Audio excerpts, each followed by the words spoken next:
Salut chers auditeurs, salut chères auditrices, bienvenue dans Sans Algo, le podcast qui vous en fait découvrir d'autres. Je m'appelle Mathilde Mélin, je suis journaliste pour Slate.fr et malgré mon nez bouché, j'ai eu envie d'inviter les auteurs et autrices de mes podcasts préférés à ce micro, en binôme, pour qu'ils m'expliquent un peu comment ils et elles travaillent sur un même sujet ou presque. Dans cet épisode hors série, on va s'attaquer à un gros morceau, les podcasts de faits divers. Et pour en parler avec moi, deux invités et pas n'importe lesquels, Julien Cernobori, bonjour. Bonjour. Et Margot Lanuzel, bonjour. Bonjour. Julien Cernobori, vous avez fait plusieurs podcasts, dont Super Héros, mais ça fait 3 ans que vous vous consacrez à Cerno, l'anti-enquête. De quoi ça parle ? Alors, ça parle de beaucoup de choses. Il y a un fil narratif qui est une des plus grosses affaires criminelles françaises, puisque c'est l'affaire Thierry Paulin, qui est un jeune homme qui, dans les années 80, a tué entre 30 et 40 femmes, on ne sait pas, ou même peut-être beaucoup plus. En fait, j'ai un point de départ dans mon podcast qui est que le complice et amant de Thierry Paulin habitait dans mon immeuble, dans le 10e arrondissement à Paris. Et donc, j'ai ce point de départ et j'ai pas de point d'arrivée. Comment dire, ma démarche, c'est un peu d'épuiser l'affaire, c'est-à-dire de tirer tous les fils qui se présentent à moi. Donc, je vais sur les lieux de crime. Je réponds aux auditeurs qui ont connu le tueur parce que le tueur était leur babysitter ou je sais pas quoi, ça s'est déjà arrivé. J'accueille tout ce qui se présente et j'en suis à plus de 90 épisodes aujourd'hui. Donc, c'est un truc qui va durer probablement très longtemps parce que je n'ai de cesse de tirer des fils, en fait, dans cette histoire. On va écouter un petit extrait du prologue. Là, j'ai garé mon vélo, je suis dans rue Le Pic, et c'est ici que tout a commencé. Ça va ? Rien de cassé ? Rien de cassé ? Je fais un reportage. Ouais. Je travaille sur un fait divers qui a eu lieu dans le quartier il y a 30 ans. D'accord, il s'est passé quoi ? Des vieilles dames qui ont été assassinées. Ah merde. Ouais. Et comment ? Par des deux tueurs en fait, Thierry Paulin et Jean-Thierry Mathurin. D'accord. Et voilà, je commence aujourd'hui. Je vais sur les lieux des crimes. D'accord, moi j'en sais rien. Je vis ici depuis 2 ans. Vous êtes d'où ? Italie. D'accord. Ouais. Ok. Vous venez de tomber là avec des rollers. Ouais. Et vous commencez à peine à faire du roller ou... Oui, je commence. Vous avez fait un trou et vous saignez en fait au genou. Oui, mais Ça va aller ? y a pire. Ouais, bonne continuation alors. Ah, vous aussi, bon Moi c'est courage. Julien. Julien. Ah bah enchanté. Salut. Bon courage, merci. Et vous, Margot Lanuzel, vous n'habitez pas dans le même immeuble qu'un tueur en série, a priori. Pas que je sache, non. Mais vous vous êtes aussi intéressé à la matière du fait divers, mais sous le prisme des avocats, dans Mon client et moi, qui est un podcast produit par Europe 1 Studio. Comment vous résumeriez ce qu'est Mon client et moi ? La démarche de Mon client et moi, c'était, là où on demande souvent à des acteurs du monde judiciaire de raconter l'affaire qui les a marqués, de leur demander non pas justement l'affaire, mais le client pour un avocat, ce qui est un switch qui permet de traiter la justice par un biais beaucoup plus humain. Et donc, ça donne des résultats très différents, en fait. C'est parfois un dossier qui a l'air assez insignifiant sur le papier, mais quand il se tisse quelque chose de particulier entre un avocat et son client, pour plein de raisons, ça peut être parce que il est particulièrement agaçant, particulièrement touchant, parce qu'il ment et que tout à coup la vérité éclate. Enfin, il y a plein de choses qui peuvent se tisser dans cette espèce de huis clos qu'est cette relation-là. Voilà, donc c'était ça l'idée, c'était de donner la parole aux avocats pour avoir ce côté un peu coulisses du monde judiciaire, parce que c'est vrai qu'on peut pas enregistrer ce qui se passe dans les tribunaux. Donc là, on a un acteur qui nous raconte ce qui s'y passe, mais pas seulement là. C'est-à-dire depuis la rencontre du client au parloir jusqu'à l'épilogue de l'histoire qui est parfois bien après le procès. On va aussi écouter un petit extrait de Mon client et moi. On l'accuse d'avoir assassiné sa mère pour lui voler son argent. Les faits sont vraiment très choquants, avec beaucoup de sang, une multitude de coups de couteau qui ont été portés sur une pauvre femme de 70 ans. Nous sommes en août 2009, à la Courneuve, en Seine-Saint-Denis. Imaginez une de ces barres d'immeubles, des cités HLM typiques des années 60. C'est un jour d'été, vous savez, quand tout va au ralenti. Le crime s'est déroulé dans l'appartement de la victime. Et à côté du cadavre, il y a un homme d'une 50aine d'années. Mon client est celui qui va appeler les secours en expliquant qu'il revient d'aller faire son loto quotidien et qu'il trouve dans l'entrée de son domicile sa mère dans une mare de sang avec des blessures sanguinolentes dont il ne connaît pas l'origine et dont il tente de décrire la teneur aux pompiers. On a la retranscription de l'appel. Les secours arrivent sur place. Ils demandent d'abord à l'homme de quitter l'appartement pour prendre en charge sa mère. Et puis, voyant qu'il était totalement hagard, qu'il aurait, selon les premiers enquêteurs, pas un comportement tout à fait normal, on lui dit « restez là ». Et puis ensuite, comme il n'y a pas de trace d'effraction, que les secours disent il y a quand même un très grand nombre de coups de couteau, on lui dit restez bien là. Donc il va rester bien là, et puis il va être placé en garde à vue, déféré, incarcéré, assassinat sur ascendant. À votre avis, et ça c'est une question que je vous pose à tous les deux, pourquoi les gens écoutent des podcasts de faits divers ? Qu'est-ce qui les attire vers ce format-là ? Parce que quand on regarde un peu les classements, dans le top 10, il y a toujours 2 ou 3 podcasts qui parlent de faits divers. Qu'est-ce qui leur plaît ? Le mystère, une petite tension, je pense, qui vient perturber la réalité et la renforcer un petit peu, j'ai l'impression. Peut-être un peu d'identification. Enfin, je pense un fait divers est particulièrement marquant pour quelqu'un quand il y a quelque chose qui ressemble. On se dit, pour une raison ou pour une autre, ça aurait pu être moi. Ça peut être un peu la victime, ça peut être un peu parfois la personne à qui on reproche quelque chose. Dans cet intérêt-là, moi, quand j'ai traité des faits divers dans des contextes tout à fait différents, par exemple en presse quotidienne, c'était beaucoup ce qui revenait dans l'intérêt des gens. C'était le côté une lycéenne agressée, je dis n'importe quoi, ça peut être votre fille, quoi. Je pense qu'il y a un truc un peu instinctif comme ça. Oui, on s'identifie, en même temps on est content que ça ne nous arrive pas à nous. Exactement. Il y a peut-être un peu de voyeurisme que moi j'assume.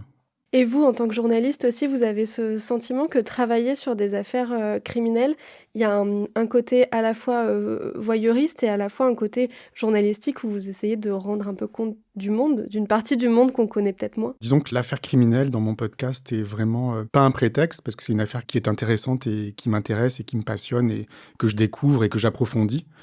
Mais pour moi, c'est l'occasion de faire des rencontres. Alors déjà de faire des portraits des victimes, qui étaient des vieilles femmes. C'était Thierry Paulin tuait des vieilles femmes. C'était déjà des femmes un peu invisibles à l'époque, un peu oubliées parce que très vieilles et vivant seules et un peu dans un placard de la société. Et j'essaie de faire des portraits d'elles, de retrouver des traces de qui elles étaient, quel métier elles faisaient, à quoi elles ressemblaient, quel caractère elles avaient, tout ça. Donc j'essaie de rassembler ces informations. Et en essayant de rassembler ces informations, je m'intéresse à toutes les personnes présentes en fait, qui se trouvent sur mon passage. Que ce soit les gens qui habitent dans les appartements aujourd'hui, dans les immeubles où les meurtres ont été commis, ou des gens que je croise dans la rue en me rendant à ces immeubles micro-ouverts. Donc pour moi, c'est en fait montrer tout ce qu'il y a d'humain autour d'une affaire criminelle, quoi. Nos podcasts se ressemblent pas tellement, mais ça a ça en commun que moi, l'affaire criminelle, elle sert un peu de... Je vais pas dire de toile de fond parce qu'on raconte quand même un procès et que forcément on raconte un peu le dossier derrière. Je me suis vraiment concentrée sur cette relation et ça veut dire parfois négliger des aspects ou résumer très rapidement des aspects d'une histoire tentaculaire par exemple. Dans un des épisodes, François Saint-Pierre est venu me raconter non pas l'affaire Maurice Agnelet qui dure 30 ans avec de multiples rebondissements et qui a déjà été très bien racontée par Christophe Ondelat entre autres mais plein d'autres, mais un tout petit morceau de cette affaire qui est le dernier procès lors duquel justement il y a un énorme retournement de situation. On se rend compte que vraisemblablement son client ment et lui est associé à ce mensonge. Et c'est ce qui se passe en son fort intérieur à ce moment-là qui m'intéressait. Et ça conduit, et c'est pas un exercice très facile, à résumer l'affaire Agnelet de la manière la plus courte possible. Parce qu'en fait, c'est pas ça qui m'intéresse, quoi. L'histoire, le fait divers, parfois est réduit à une place beaucoup plus petite pour se concentrer sur vraiment ce qui se noue entre l'avocat et son client. Qu'est-ce qui a fait que vous avez tous les deux décidé de vous intéresser plutôt aux humains et à ce que le fait divers peut provoquer chez eux, qu'ils le sachent ou pas? Par exemple, pour les habitants des immeubles qui vivent dans les immeubles où il y a eu des crimes dans Cerno l'anti-enquête, ils savent pas forcément qu'il y a eu un crime dans leur immeuble. Qu'est-ce qui a fait que vous aviez envie d'aller gratter du côté des émotions plutôt que de raconter le fait divers? Directement, je veux dire. Je dirais pour 2 raisons. Moi, en tout cas, la première, c'est pour proposer quelque chose de différent, parce qu'en fait, des récits criminels, alors à moins d'aller chercher d'autres affaires, et il y en a plein, mais c'est déjà très bien fait par plein de gens, et moi, c'était pas ce que j'avais envie de proposer, en tout cas. Pour moi, c'est super intéressant d'essayer de rentrer dans la tête de quelqu'un. Oui, je trouve ça fascinant, parce qu'il y a un être humain sous la robe, et que ces êtres humains qui font face à des gens qui ont commis ce qu'on peut imaginer parfois de pire, ils ont des émotions et ils sont forcés de tisser une relation avec ces personnes-là, qui va parfois souvent durer des années, parce qu'il faut apprendre à leur histoire, chercher des manières de les défendre. Et moi, je trouve ça, c'est un sujet inépuisable, quoi. Et vous, Julien ? Alors, un peu comme Margot, moi, j'avais aucune raison finalement de m'intéresser à cette affaire criminelle qui avait déjà été résolue. Tout avait été dit, résumé dans divers documentaires, émissions de télé, reportages, articles, etc. depuis très longtemps. Mais j'avais quand même, moi, au départ, je suis portraitiste en fait. Je fais des portraits. Mon mode opératoire, c'est de faire des portraits de gens inconnus que je rencontre dans la rue au hasard, micro ouvert en fait. Et j'avais toujours voulu m'intéresser et travailler sur une affaire criminelle et je savais pas trop comment. Et quand cette histoire de complice de Thierry Paulin qui habite dans mon immeuble m'a été servie sur un plateau, je vais travailler là-dessus. Très bien. Mais comment? Je savais pas trop comment faire. Sachant que voilà, moi, mon travail, c'est de faire des portraits de gens et c'est ce qui m'intéresse en fait fondamentalement, rencontrer des gens qui me ressemblent pas forcément et que je rencontre comme ça par hasard. Et j'ai pris mon micro un après-midi et je suis parti sur le premier lieu de crime de Thierry Paulin. Il y a une liste dans Wikipédia. J'ai pris la liste et je suis allé sur le premier lieu de crime, au 43 rue Le Pic, dans le 18e à Paris. Et là, je me suis rendu, donc j'avais pas le code pour rentrer dans l'immeuble. Et je me suis dit, qu'est-ce que je vais faire? J'étais là avec mon micro, comme un imbécile dans la rue. J'ai vu qu'il y avait un petit coiffeur qui était ouvert. Je suis allé lui parler, puis en fait, au micro, j'ai fait son portrait. Il avait une super histoire. Et puis il m'a dit, mais allez voir le monsieur turc qui vit dans l'immeuble où le crime a été commis. Peut-être qu'il a connu la victime. Je suis allé chez ce monsieur turc qui m'a parlé de la victime et de lui-même, de sa vie, de la France. Et je me suis rendu compte, en fait, que j'avais une mine, un trésor, en fait. Que, effectivement, alors il y avait l'émotion du meurtre de ces vieilles dames disparues et cruellement assassinées. Mais aussi, il y avait toutes les émotions des gens qui se retrouvaient face à un micro sans que ce soit prévu du tout, sans jamais avoir été interviewés et qui avaient l'occasion de pouvoir se raconter, de raconter tout ce qu'ils voulaient, toute leur vie. Et moi, c'est ce qui, en interview, me procure vraiment une émotion très forte en général. Et voilà, et depuis, je fais que ça, en fait, aller sur les lieux de crime quasiment. Et il y a forcément une émotion qui se dégage, en fait, des interviews et c'est ça que j'aime, quoi. Mais cette émotion, elle est en lien avec le fait qu'il y a une matière de faits divers ou si vous traitiez, je sais pas, si vous faisiez le portrait d'une star qui a vécu dans un immeuble et que vous alliez voir les gens dans son immeuble, est-ce qu'à votre avis, ils se confieraient de la même manière? Alors, c'est vrai que le fait divers fait que moi, j'arrive dans ces immeubles avec un sentiment de tristesse, d'horreur. J'énonce les faits en général quand j'entre dans les immeubles. Donc j'ai un peu peur aussi d'entrer dans les cages d'escalier où je suis pas forcément attendu, où j'ai peur de faire peur aux gens parce que j'ai un micro. Et du coup, il y a toute cette inquiétude que je véhicule. Et dès que je tombe sur des vrais gens, en fait, qui me parlent et qui m'accueillent, et souvent assez chaleureusement, et ben ça vient tout compenser. Et du coup, je pense que ça renverse l'émotion de l'assassinat, de la mémoire des lieux qui est toujours présente d'une certaine manière. Je pense que mon travail refleurit un petit peu des terrains qui ont été abîmés. C'est un peu comme ça que je le vois. Votre terrain de jeu, Julien, c'est le terrain. Vous allez faire des portraits de gens que vous ne connaissez pas, que vous rencontrez au hasard. Vous, Margot, les interviews, j'imagine que vous faites un casting. Vous cherchez avant qui vous allez interviewer. Comment on caste des avocats?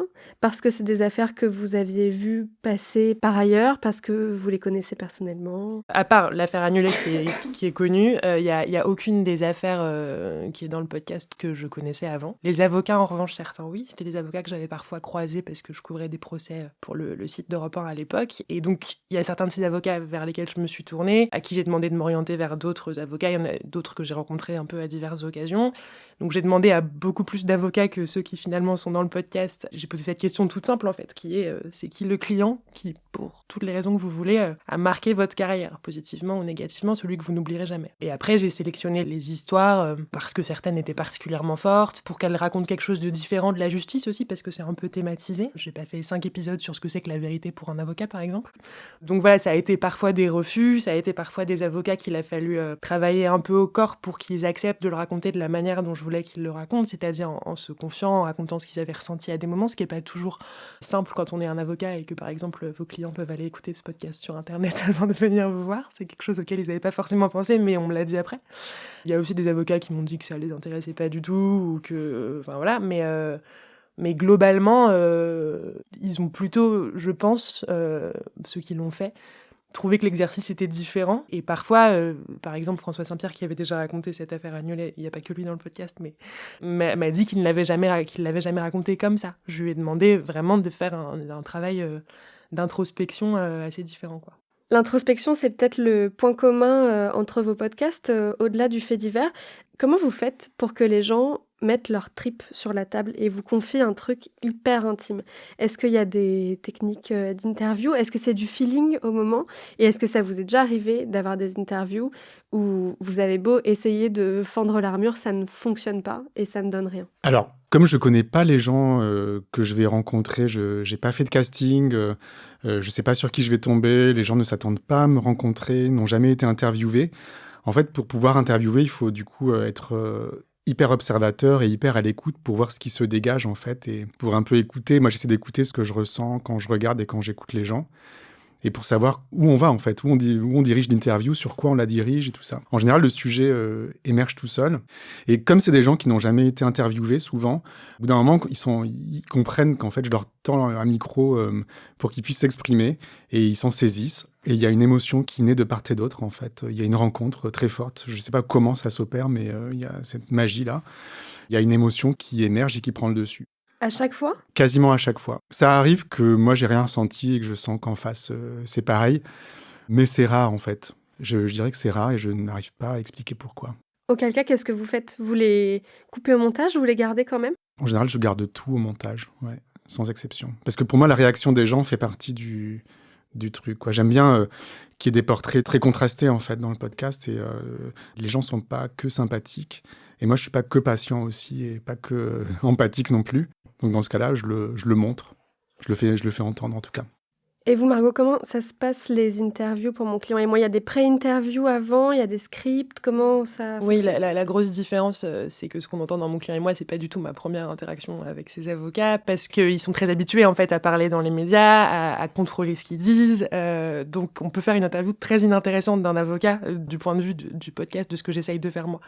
Donc il faut un peu briser la glace, quoi, ce qui implique des pré-interviews qui en sont plus ou moins, c'est-à-dire qui sont souvent des rencontres, davantage de la mise en confiance en fait, et du feeling, c'est-à-dire qu'il y a des avocats avec lesquels je dirais pas que le courant passe moins bien, mais il n'y a pas ce truc où je sens qu'ils vont se livrer, se prêter à l'exercice, comprendre vraiment ce que je fais, et j'insiste. Et dans ces cas-là, j'ai pas insisté. J'ai vraiment choisi et gardé les avocats dont je sentais qu'ils étaient prêts à se prêter à l'exercice, quoi. Et donc, c'était des rendez-vous, parfois un, parfois deux, et après un enregistrement qui, du coup, était très, en effet, tramé, préparé, parce que moi, j'identifiais en amont pour pouvoir construire, sachant qu'en plus, il y avait 2 histoires par épisode.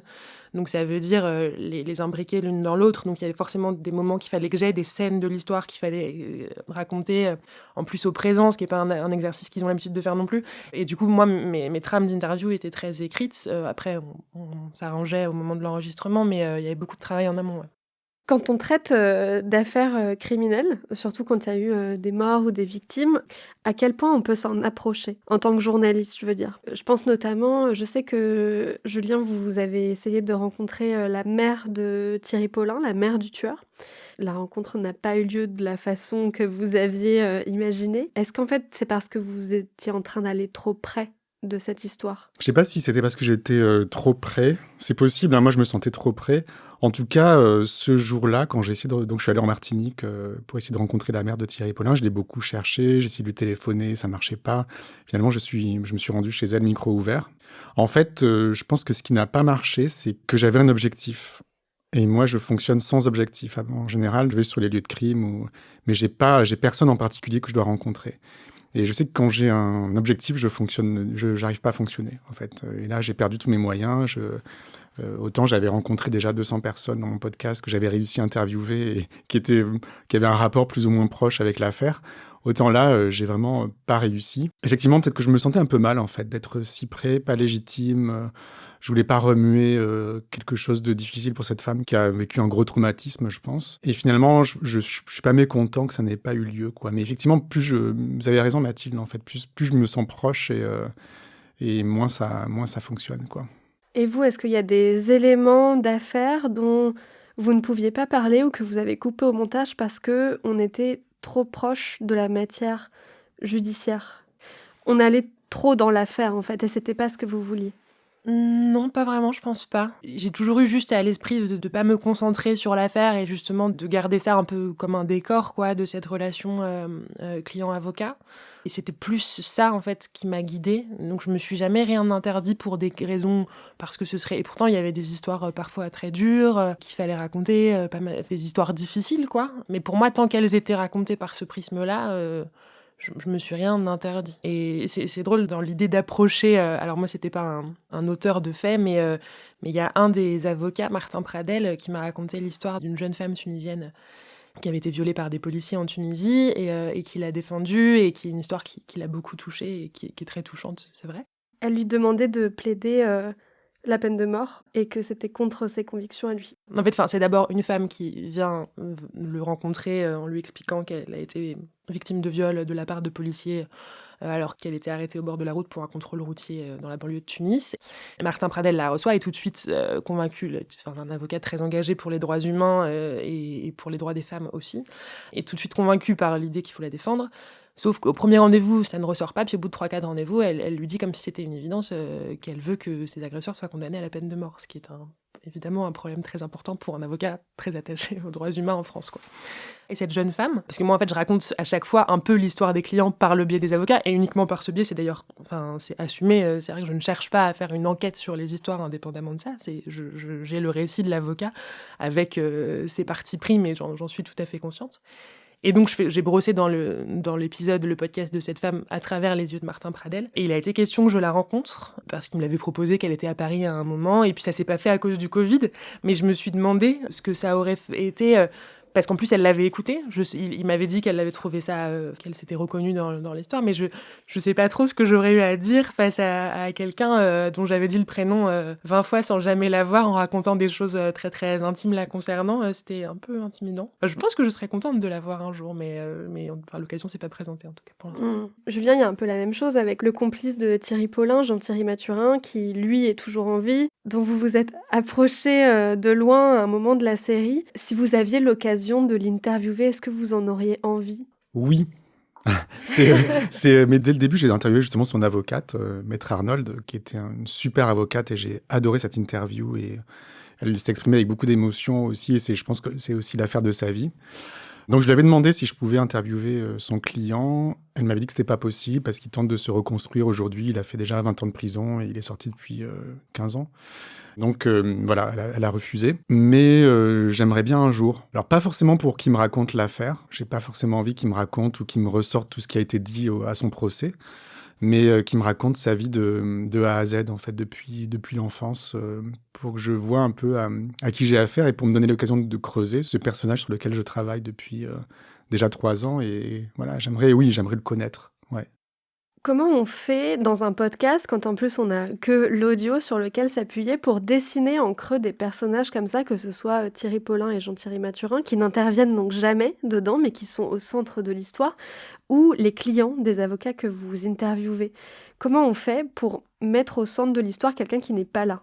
Moi, dans mon cas, au centre de l'histoire, c'est vraiment la relation. C'est-à-dire que c'est pas l'un plus que l'autre. L'avocat, je l'ai avec moi en studio, on l'entend, donc on peut un peu se le représenter. Puis parfois, je décris un peu à qui j'ai affaire. Pas toujours, parce que parfois, ils se suffisent à eux-mêmes, mais parfois, je donne quelques éléments pour essayer de mieux les approcher, eux. Et les clients, j'ai pas fait de travail d'enquête et je raconte par le souvenir qu'ils ont laissé à leur avocat. Donc je creuse beaucoup cet aspect-là. Je leur fais raconter à quoi il ressemblait, je leur fais raconter l'impression qu'il leur a fait, si elle a changé d'ailleurs au cours du dossier, ce qui est souvent le cas. Donc je m'appuie sur ces éléments-là et j'en reprends et je leur fais écouter. Il y a certains à qui j'ai fait écouter les épisodes pour être bien certaine de ne pas trahir leurs propos, parce que j'en reprends dans ma voix, dans la construction. Puisqu'à la fin, je garde des éléments de chacun des avocats et il y a ma voix qui fait le fil conducteur. Donc ça me conduit à décrire, à dire que c'est un très grand jeune homme, très mince, avec des cheveux crépus et que j'ai jamais vu moi, mais qui m'est décrit comme ça par son avocat. Vous aussi, Julien ? Vous vous servez de votre voix pour dessiner des contours ? Oui, d'une certaine manière, oui. Alors, moi, Thierry Paulin, ce serait le plus gros tueur en série français, puisqu'il aurait tué entre 30 et 40 personnes, on ne sait pas. Il est mort avant son procès, il est mort du sida en 1987, donc on n'a pas eu vraiment le loisir de l'écouter. C'est à la fois le personnage principal de mon podcast et le grand absent, parce que quelque part, moi, j'ai pas envie de spéculer sur ce personnage, que j'ai pas rencontré et voilà. J'en parle assez peu, sauf dans mes bonus réservés à mes abonnés. Là, je développe davantage le personnage. Mais malgré tout, je demande souvent aux gens que je rencontre s'ils ont des souvenirs de l'affaire, s'ils ont une opinion, qu'est-ce qui s'est passé à leur avis, qui était ce personnage, qui était Thierry Paulin. Et en fait, se dessine un portrait qui est peut-être faux, hein, sûrement d'ailleurs, de lui, mais qui est le portrait qui est dans le souvenir des gens et dans les fantasmes un peu des gens. Les crimes que Thierry Paulin et Jean-Thierry Mathurin ont commis sont particulièrement violents. Ils ont torturé ces vieilles dames avant de les tuer. Au début de la série, vous disiez qu'il y avait eu de la torture, mais sans la détailler. Et plus la série avance, plus vous donnez de détails sur ce qui est arrivé à ces vieilles dames. Quel rapport vous avez à ça, au détail du dossier ? Disons qu'au début, j'ai pas cherché à me documenter sur l'affaire. Quand j'arrivais sur chacun des lieux de crime, j'avais un pauvre journal de l'époque, un peu à sensation, un truc. Il y avait une description assez sommaire des meurtres. Mais il est vrai que plus mon podcast avance, et plus je tombe sur des pièces du dossier. Donc je suis allé voir le commissaire qui était en charge de l'affaire à l'époque. Et plus je tombe sur des détails et que je livre en fait de plus en plus. Mais c'est pas forcément délibéré, c'est juste pour informer les gens, en fait, parce que j'ai plus d'informations, tout simplement, sur les victimes et sur les actes commis. Après, c'est pas ma passion hein, de décrire les atrocités. Mais bon, ça fait partie du truc, en fait, il faut aussi en parler. En allant chez le commissaire laitier, j'ai vu certaines photos, parce qu'il a conservé les dossiers de l'affaire. Donc j'ai vu des photos et je me suis rendu compte, en fait, à quoi j'avais affaire et du caractère vraiment horrible et sordide de cette affaire, quoi. Donc oui, j'hésite moins à en parler, peut-être. Ouais, mais je m'en étais pas rendu compte. Vous, c'est quelque chose auquel vous pensez, Margot, quand vous interviewez les avocats, de ce qu'ont vécu les victimes et comment elles peuvent percevoir le récit que va en faire leur avocat ? Si c'est un avocat de la défense qui vient raconter son point de vue, c'est forcément un point de vue d'avocat de la défense. Et donc là, je me demande qu'est-ce que ça peut faire d'écouter ça quand on était sur le banc d'en face. Alors à ceci près que c'est parfois des dossiers où les avocats de la défense racontent à quel point les parties civiles les ont émus et comment il s'est passé quelque chose entre les deux bancs. Et ça m'intéresserait de savoir. J'ai que les retours de certains avocats qui m'ont dit qu'ils avaient fait écouter à leurs clients pour ceux qui sont à l'extérieur et qu'en tout cas ils s'étaient pas sentis trahis. Mais il y en a d'autres, par exemple, il y a une histoire à laquelle je pense qui est celle de Dorothée Bizassia-Bernstein, qui est une avocate pénaliste brillante et très sensible et qui, elle, m'a confié une histoire. C'est une de celles qui m'ont appelée au moment de la saison 2. C'était l'histoire d'un jeune homme qui était accusé de 2 viols et qu'elle défendait quand elle était jeune et au début de sa carrière. Mais pas tant que ça au début de sa carrière. Je pense qu'elle exerçait depuis, je sais plus, mais quelque chose comme 5 ans et elle avait défendu beaucoup d'hommes accusés de viol sans avoir jamais de problème. Et puis en fait, elle s'est retrouvée à défendre cet homme-là au procès, assise face à ces 2 victimes parce que la configuration du tribunal était un peu particulière. Alors il n'y avait pas l'avocat devant les victimes mais à côté, donc elle avait les victimes vraiment en face d'elle. Enfin les victimes, les plaignantes à ce moment-là, dont une qui lui ressemblait beaucoup, qui la regardait droit dans les yeux et qui, dit-elle, avait l'air de lui dire comment tu peux être de son côté, quoi. Et elle raconte ça, et il s'avère qu'en fait ça réveille en elle une histoire qu'elle a vécue quand elle était jeune, et c'est le début d'une transformation de sa manière de travailler et d'aborder sa vie personnelle dans son métier. Mais par exemple, cette jeune femme-là, dont j'ai aucune idée de l'identité, de ce qu'elle fait aujourd'hui, de quel âge elle a, j'en sais rien, je ne connais que cet échange de regards et ce qui s'est passé entre elles deux pendant ce procès. Je sais pas, peut-être qu'elle l'a écouté, peut-être qu'elle l'écoutera, et j'y pense parfois, ouais. Je me dis que je m'approche beaucoup de la vie de ces gens-là, un peu malgré eux, quoi. Du coup, la question de l'anonymat, elle se pose pas vraiment puisque, avant de vous raconter l'histoire, les avocats anonymisent déjà quelque part. Vous n'avez pas accès à toutes les informations du dossier. Alors déjà, c'est que des dossiers définitivement jugés. Il n'y a plus aucun secret d'instruction ou quoi que ce soit. De toute façon, un avocat ne viendra pas raconter quelque chose qui est pas... Enfin, en tout cas, pas comme ça, si c'est pas terminé. Et ensuite, moi, j'ai pris le parti de jamais donner l'identité d'un client. Donc, c'est-à-dire qu'en fait, comme ce que je veux, c'est qu'on se concentre sur la relation, il y en a 2 qui sont un peu connus. Il y a l'affaire Agnolet et il y a l'affaire, un complice présumé de l'évasion d'Antonio Ferrara. Et je ne dis jamais dans aucun de ces 2 podcasts-là qu'il s'agit de ces 2 affaires connues. Parce qu'en fait, si on est un mordu de faits divers et que je vous dis que c'est une affaire qui dure depuis 30 ans, que le client est très cynique, qu'il y a 3 procès, dont le dernier qui se passe à Rennes avec un rebondissement fracassant, tout le monde reconnaît l'affaire Agnolet, pour qui est passionné de faits divers. Et si on ne l'est pas, c'est pas grave en fait. Ce qui m'intéresse, c'est ce qui s'est noué entre François Saint-Pierre et son client. Et si je dis aux gens, c'est l'affaire Agnolet, ça crée un truc, on se dit, ah mais c'est quoi déjà l'affaire Agnolet, puis ça sort de là où je veux aller en fait. Cerno, c'est un podcast indépendant que vous faites pratiquement tout seul. Mon client et moi, vous l'avez fait, Margot, pour Europe 1 Studio. Comment vous avez fait le choix, soit de le faire en indé, soit de le proposer à un studio ? Qu'est-ce qui vous a motivé à aller d'un côté ou de l'autre ? Moi, j'étais dans une position où je travaillais à Europe 1, en fait. Et Europe 1 Studio se développait et je me suis dit qu'il y avait un format justice à imaginer. Et c'est là qu'on a pensé à ce lien client-avocat. Donc, à la base, il y a vraiment une réflexion collective et un travail aussi collectif. C'est-à-dire que c'est moi qui ai fait la sélection des avocats, les interviews, l'écriture évidemment, mais toujours avec une productrice qui était Adèle Ponticelli pour la saison 1 et Fanny Rascle pour la saison 2, et qui m'ont accompagnée, aidée à choisir ce qu'il fallait couper ou pas, parce que moi, pour le coup, j'étais limitée par le temps et j'avais envie de garder des choses exceptionnelles, mais qui n'allaient pas dans mon histoire. Et donc, elles étaient là pour me dire qu'il fallait les enlever, pour plein d'autres choses d'ailleurs. Donc ça s'est fait comme ça, en fait. J'ai pas proposé un projet à Europe 1 Studio. Et vous, Julien, pourquoi le faire en indé ? Alors moi, au départ, c'est un projet que j'avais imaginé quand j'étais chez Binge Audio. Donc j'étais directeur artistique de Binge Audio. Et comme j'avais beaucoup de travail, beaucoup de responsabilités, au moment de sortir le podcast, j'ai un peu pris peur. Parce que je me suis dit, ça veut dire qu'il faut que j'ai un réalisateur, que j'ai un assistant, tout ça. Et pour moi, il fallait vraiment que je me confronte au montage tout seul, parce que pour moi, le montage, c'est vraiment de l'écriture, en fait, et je voulais vraiment travailler sur cette série comme un écrivain, en fait. Prendre le temps de la tisser, de l'écrire, quoi, au montage. Et donc, je suis parti de Binge Audio juste avant de lancer cette série. Et aussi parce que d'expérience, comme c'est un truc qui est un peu invendable, en fait. C'est-à-dire qu'un mec qui travaille sur un fait divers, qui a 35 ans, qui a déjà été résolu, tout a été dit, il y a eu 400 documentaires dessus, il y a a priori rien à trouver, et qui dit, en fait, je vais en faire peut-être 50, 100 ou même beaucoup plus d'épisodes, travailler des années dessus. En fait, tout le monde si j'avais dû convaincre quelqu'un, on m'aurait rionné, quoi. Et au moins, là, je n'ai de compte à rendre à personne, sauf à mes auditeurs. Au moins, je suis à l'abri d'un rédacteur en chef ou d'un actionnaire qui débarquerait, qui me dirait, maintenant, ça suffit, t'as fait 50 épisodes, ou 90. Et là, on en a marre et il faut que tu conclues. Voilà, là, au moins, j'ai toute liberté pour étirer cette affaire, puisque c'est mon but, en fait. C'est une anti-enquête, donc je prends mon temps. Et je vais à des endroits où j'avais pas prévu d'aller, donc il faut que je sois seul, à mon avis, pour être vraiment auteur, quoi.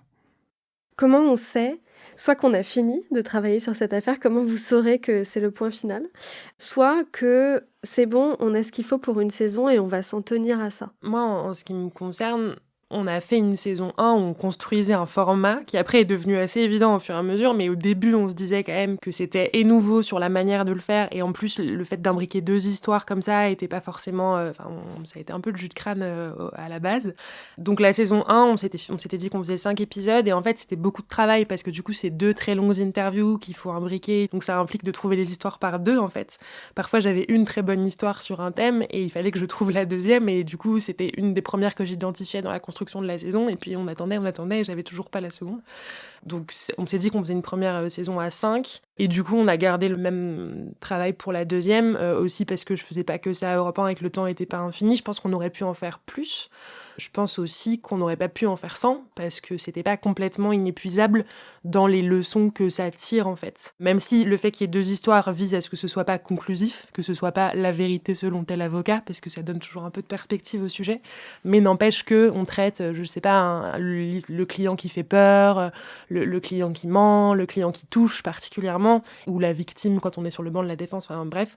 Une fois qu'on a fait ça, il y a très vite des histoires qui se font écho les unes aux autres, et de toute façon, j'aurais voulu qu'on s'arrête avant d'avoir épuisé le format. Pour ma part, je me jette dans les bras du hasard, en fait. Donc finalement, j'ai des choses assez différentes. J'ai terminé la saison 4, qui s'est en fait dirigée sans que vraiment je l'ai prévu, sur une histoire de fantôme, hein. C'est ce qui a été dit, c'est ce qui s'est passé, c'est la piste que j'ai suivie. Et j'ai senti à un moment que j'étais dans une fin de piste de fantôme, que j'avais plus grand-chose à dire, envie de passer à autre chose aussi, parce que j'avais pas forcément envie d'approfondir à ce moment-là. Peut-être que ça reviendra, cette histoire, mais là, pour le moment, j'avais envie d'arrêter. Et moi-même, étant un peu travaillant seul, donc je suis un peu épuisé. Donc j'essaie d'épuiser une affaire, mais qui m'épuise aussi en même temps. Donc je suis allé demander conseil à mon écrivain préféré, en fait, qui est aussi un peu le vôtre, je sais, Mathilde, Philippe Janada. Il les épuise aussi, les affaires, et dans son dernier livre, page 594 précisément, il dit que chaque fait divers, il faut vraiment l'épuiser pour si on veut travailler dessus. Donc je suis allé lui poser la question pourquoi, et je lui ai demandé en fait comment faire en fait pour épuiser une affaire sans s'épuiser. Il n'avait pas forcément la réponse, mais il m'a dit, en fait, mon bonhomme, tu es entré dans un truc, en fait, dont tu ne peux pas sortir, en fait. Et il faut que tu continues et tu es vraiment piégé et tu ne pourras pas t'arrêter comme ça, en fait. Il faut vraiment continuer, sauf si tu lasses tes auditeurs. Donc ça, ce sera un peu à eux de me dire... mais souvent, ils ont peur que j'arrête. Quand j'ose un peu dire que je suis fatigué, ils me disent « Mais non, prenez des vacances, mais continuez. » Donc voilà, on verra. On verra. Peut-être que je serai la dernière victime de Thierry Paulin. Je ne sais pas. Mort par épuisement. Nous, dans Sans Algo, on aime bien recommander des coups de cœur, des podcasts, des choses à écouter. Est-ce que vous avez, l'un et l'autre, un podcast doudou ? Que ça parle de faits divers ou pas, un podcast où, quand vous avez des proches qui disent « Non mais moi, les podcasts, c'est pas mon truc », vous dites « Attends, écoute ça, si t'accroches pas à ça, ok, c'est pas ton truc ». Quand des proches me disent « Ah, mais j'écoute pas trop les podcasts » ou « J'arrive pas à rentrer dans des trucs qui me donnent envie vraiment d'écouter », j'en recommande 2, je recommande 57 Varennes, 57 rue de Varennes, qui je trouve est le podcast qui consomme le plus comme une série qui peut vous faire arrêter tout ce que vous faites pour écouter le prochain épisode et tant pis. donc voilà, j'ai fait tomber des gens un peu dedans. Et j'ai aussi beaucoup recommandé Cerno, que j'ai beaucoup aimé et que j'ai fait découvrir à des gens de ma famille, à des amis et qui se sont aussi beaucoup laissés embarquer dedans.